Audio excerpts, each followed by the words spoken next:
Hey everyone, it's Tracey, and I am outside right now. I'm at the place that I hang out at because the van isn't working. So me and Al came up here to get something to eat, and then I'll go back and stay in my van is at the Aldi's parking lot. And then I'm going to have it towed tomorrow and have to get it fixed. So, so if you hear anything, I'm outside. Al's in playing pool. So, I don't know. I just have so many thoughts going through my head with everything that's been going on with Joy and stuff and learning about all that. And, the van doesn't bother me. Like, shit happens, And I think to myself, boy, I have bigger fish to fry than that. Like, that's the least of my worries. I have a lot to do in the next 2 weeks, but somehow it'll all get done and things will be fine. But I just been thinking about life and what's heavy on my mind. And that's why I've been thinking about life. I mean, you guys know what I've been through with my sister, Chris. And I don't know, I have, so many new followers, and I hate to keep, regurgitating this story, but I'll just say it quick. My sister, Chris, passed away at 42 from cervical cancer. Her husband, my brother-in-law, passed away at 52 from a brain tumor. My dad had a massive stroke on the day we buried Frank, and we had to head to the hospital. They didn't know if he was going to live. He ended up lived for 3 more years. Then my sister had strokes. She was 61. She's in the assisted living home, the one that I wanted to get Joy in so that they could live together. My sister Kim found out she had MS when she was like 51, 52. My brother Al passed away like 4 years ago. It was just his birthday on October 15th. I believe he would have been 65. He died, maybe 64. He would have been 64. He died at 61. He died a couple days after he turned 61. And then if you don't know, my niece's daughter just passed away at 23 in a tragic drunk driving car accident. And I can't even touch thinking about that. Every time I even think about it in my mind, I can't even go there. And that's why I make myself busy with everything else. And I guess that's why I'm grateful that I have other things to think about. Because last week there was a new article, and it said how she died. She was with her and her boyfriend Joey and their friend Darren. They were all 23, and they were drinking, left a bar there up north at Joey's parents' cabin. Left at like 2:30. It was 2:45, and I believe it was Maddie's watch that alerted them to the crash. And it's different when you don't know what happened and you're just kind of guessing, but then when you read what happened, you kind of put yourself in that place or can imagine things. And it said that speed was obviously involved. Drinking was obviously involved. They had open, empty beer cans. He was driving a truck, Silverado, I believe. He was speeding. He missed the curve, went into a ditch, hit a tree, and it split the truck in half. And Maddie must have been behind Darren, the driver, and Joey must have been in the passenger seat. Joey was ejected through the windshield, and Maddie was pinned in the back. And that's just a place I can't go. I can't even I can't even mourn her yet because I can't even go there. Do you know what I mean? To think about that. And so, I'm actually glad that things are kind of chaotic because I don't even want to think about that. And, me and her mom, Tina, were like really great friends. It's my sister's daughter. And we're only 3 years apart, and then our daughters are only a year apart. Now dealing with Joy and seeing how, my parents did everything right. My dad worked, they had 6 kids, my dad saved, did everything right, and then raised their kids right, saved for retirement. My dad passed away. My mom got Social Security and stuff. My mom got a job when she was in her 50s. And then now she is 94. Said she didn't think she'd live that long. All of her friends have died. And now they want to take away, the only way she'll get taken care of is if they take away all of her money, and then she's being taken care of by the state. And I can tell you, state places can be awful, and even private places can be awful, because even the one that Pam is in, it's nice, but they have a lot of turnover because they don't pay them.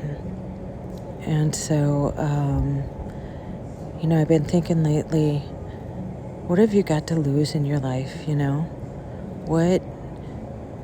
I don't know. I think, God, spend your money. Go on vacations. I know you think you're doing everything right by working the 9 to 5 and stuff, and that's why I can't go back to that. And I think I told you before, the reason why, I was a paralegal for 40 years, but I contracted for most of that because when I was in my 30s, I had 3 different partners at 3 different law firms sexually harass me, and I ended up leaving. And then I'm like, you know what? I don't want anybody to do that to me. And of course, they were making $600, $700 an hour. Who are they going to try and keep? It's going to be them and their lawyers, And so, so I contracted. And then, I'm in that like sandwich generation where I just got done taking care of my daughter, and her dad was no help. I tell you, paid me $1,000 a month in child support. He thought he was giving me the world. He didn't even take care of her. He didn't even take his weekends. And he thought giving me that didn't even pay my rent. And it's funny, now his business has grown, and now to his ex-wife, he pays her $16,000 a month, which good for her. I have no anything against her. I actually like her. I like both of his ex-wives. She's taking more care of Jessie, better care of her than he did. And but he bought all the other kids a car when they were 16. He leased it through his company so he actually could write them off. And when Jessie turned 16, just to hurt me, he said he wasn't buying her car and he wasn't helping with college, and he paid for college for all the other kids. So I paid for all that. And I remember when I left him, she was only 1, and he was trying to hold money over me. And money, I tell you, they say it's the root of all evil, and I believe it can be if that's where your heart is. When I left him, I said, I will do it in spite of you, not because of you. And I knew he knew how strong I was and that he couldn't control me with that. And so that's why he still has tried to control me through her. And so through college, she had 3 different cars. I paid for all of them. When she was in her teaching semester, I paid for her rent. I paid for her insurance. I paid for everything. And you know what? And now we're on the other side. Now she has a full-time job, and she's so amazing. She teaches autistic kids, high-level autistic kids. And I can have a clear conscience without greed, knowing that nothing was for money. I just wanted to have her.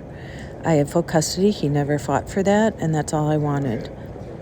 But I just want to say, after thinking about like my life, and I can only speak for me, but the lesson that I'm learning now, especially now seeing, I just got done taking care of Jessie. She just graduated last June, and now Joy is in a bind with money, and they have to take it all away for somebody to take care of her.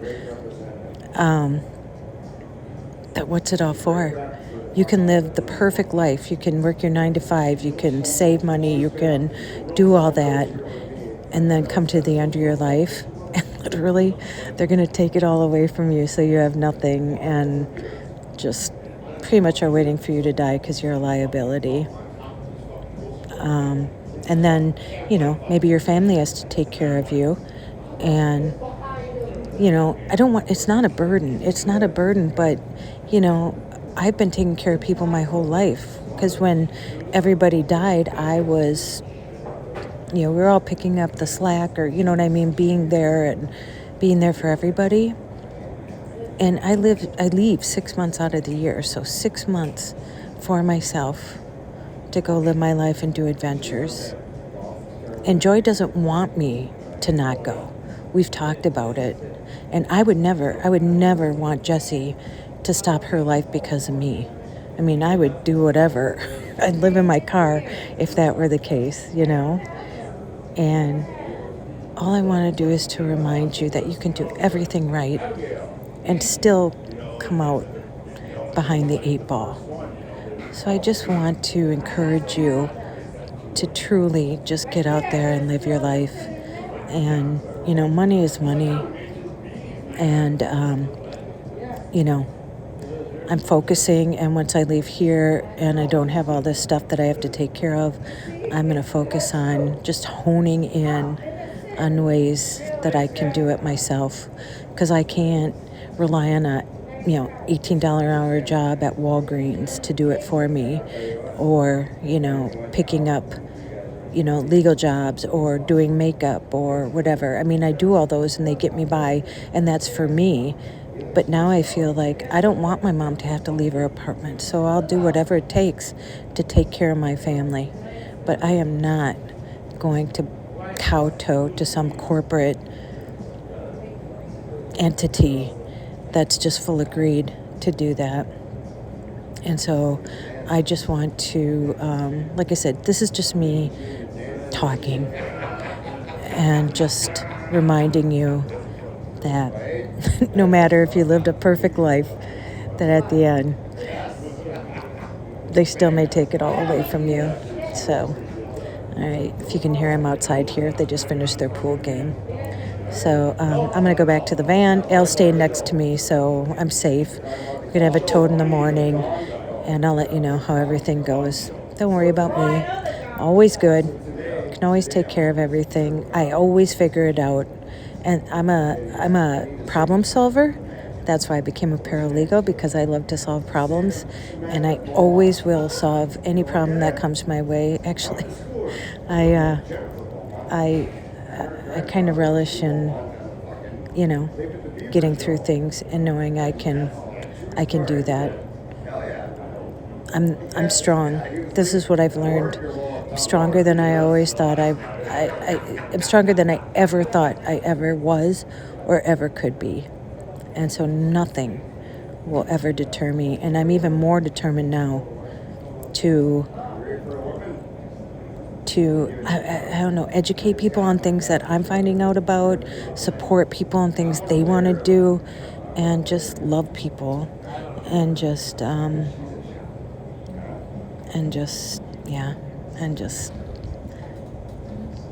get through this life with some happiness, So I hope no matter what's going on in your life, know that you can find joy no matter what you're going through. Okay, go out and make an adventure, no matter how big or how small. You do not have to sell everything and move into a van. Mine's not working. Go call someone you love, and as Joy says, tell them that you love them. And don't you dare forget your magic. Okay.